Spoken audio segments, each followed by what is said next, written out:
Good time, nagustuhan niyo bang ating intro? Medyo madrama. Yun nga mga ka-good time, kagaya na sinabi ko nung nakaraang vlog natin, pupunta kami ng Amerika at nandito na nga kami.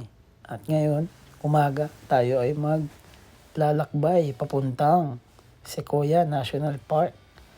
Nandito na kami sa California. Ayan, nakikita nyo, nasa LA kami, sa 5 freeway.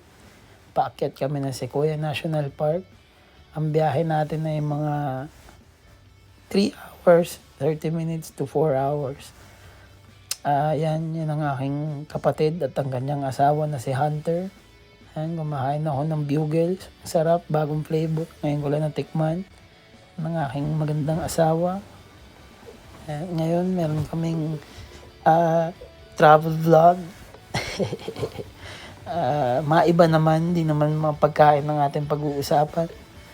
Ngayon naman tayo ay maglalakbay papuntang Sequoia National Park. Kagaya nga ng sabi ko, makikita natin ng mga malalaking puno, mga redwoods.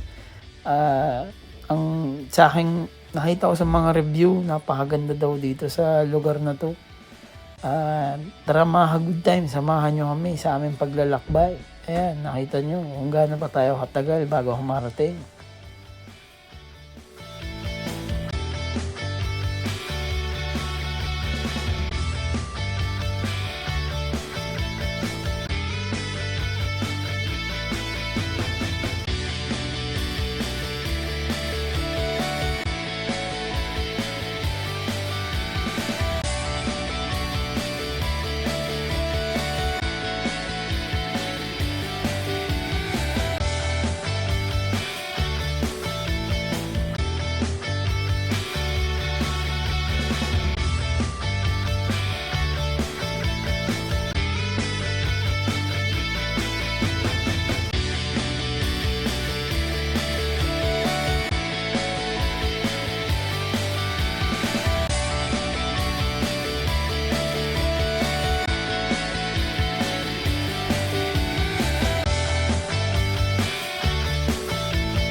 Sa wakas mga good time, dumating na din tayo sa Sequoia National Park. At ito ang entrada niya.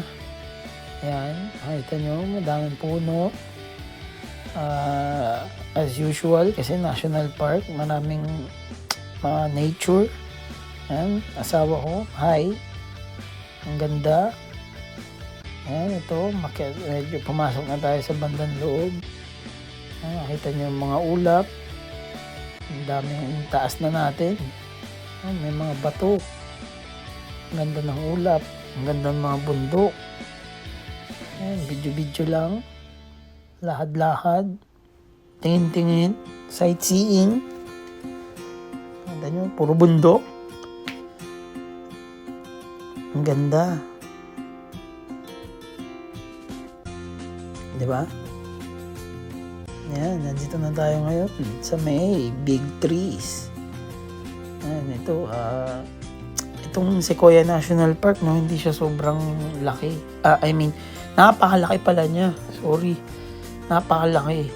Ito pa lang ang tip, itong napuntahan namin at gawa ng ang aking brother-in-law na si Hunter. Nakalimutan magkarga ng gasolina bago kami pumasok. Kaya hanggang dito lang ang naabot namin sa may mga big tree trail. Pero pag nakita nyo ang mapa to, humapunta kayo dito, napakalaki nito hanggang dulo, hanggang dun sa may Kings Canyon. Napakalaki ng national park na ito. Pero ayan, sa nakikita nyo, makaganda ng mga puno. Ang laki ng mga puno. Alam nyo pala, ang Sequoia, ang pinakamalaking klase ng puno dito sa Amerika. O baka hindi lang dito sa Amerika, baka sa buong mundo pa. Dun sa may museum niya, nakalimutan ko lang kuhain. Meron doon mga parang mga facts na kung gaano kalaki ang, kumbaga basihan kung gaano kalaki ang mga punong to. Nakita ko may isang puno na recorded nila na malaki pa sa Liberty. Dun sa may New York, mas matangkad pa sa kanya doon. At ang mga punong ito ay madalas palang nasusunog. Parang parte ng kanilang development ay masunog. Parte ng life process nila yun. Hindi ko lang masyadong ma-explain yung eksakto dahil yung magsabi ng mga misinformation ko, pero sa naintindihan ko sa mga nabasa ko nandun kami sa may banda sa museum, parte yun ng kanilang ng progress nila, ng growth nila. Ayan, nakikita nyo. Ayan, big trees. Nandiyan kami. Trail. Maikling trail lang siya. Pero maganda. Dami mo makikita. Mga iba't ibang klaseng puno. Ayan, mga good time. Kita nyo, ang ganda. Napakadaming puno. Malamig. Malamig dito. Malamig sa Sequoia National Park. Nakikita nyo naman. Medyo balot kami. Unusual. Ito yung nakita nyo sa mga dati kong vlog pag nasa California kami. Madalas kasi summer kami pumupunta or spring. Ngayon kasi November. Malamig-lamig. Mas lalamig pa yan in the coming months. Pero hindi na namin naabutan yun. Babalik namin ng Pinas. Ayan, nakikita nyo yung mga puno. Ayan, nakikita nyo may mga sunog-sunog siya. Ang ganda. Ayan, yan na, magsisimula na ang trail. Maikling trail lang. Pero maganda. Ayan. Ito yung mga good time. Kung may kinakasal pa, mga good time. Ayos na ayos. Ang ganda ng kanilang prenuptial pictures at videos yan. Malamang. At pagpasensyahan nyo na mga good time, medyo ngungo tayo dahil sinisipon at ang lamig dito sa Amerika. Hindi na sanay ang ating katawan sa lamig. Ang init sa Pilipinas, biglang lumamig dito. Pero hindi ako mapipigilan mag voice over. Ayan, mga good time. Yan. Ito nyo yung puno. Yan, may sunog. Yan yung sinasabi ko. May sunog ang mga puno. Yan. Video lang. Titingnan ng mga puno. Pasensya nyo na mga good time, medyo paulot-ulot at puro puno ang aking nakukuhaan dahil alam puro puno sa trail na ginawa namin. Nakita nyo yung puno, nakabagsak. Parang Demogorgon yung itsura. Ayan mga good time, yan. Ginawa namin yung mga punong naputol. Sa pagkakaintindi ko, napuputol yung mga puno na naturally after ilang years na mabuhay. Kung 3,000 years o ilang years. Kasi napakahaba ng kanilang buhay.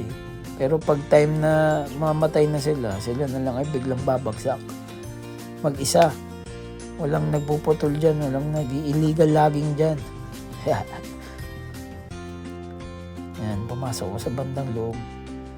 Naghahanap ako ng bear. Kasi sabi nila may bear daw. Doon sa may parking, nagsabi na beware.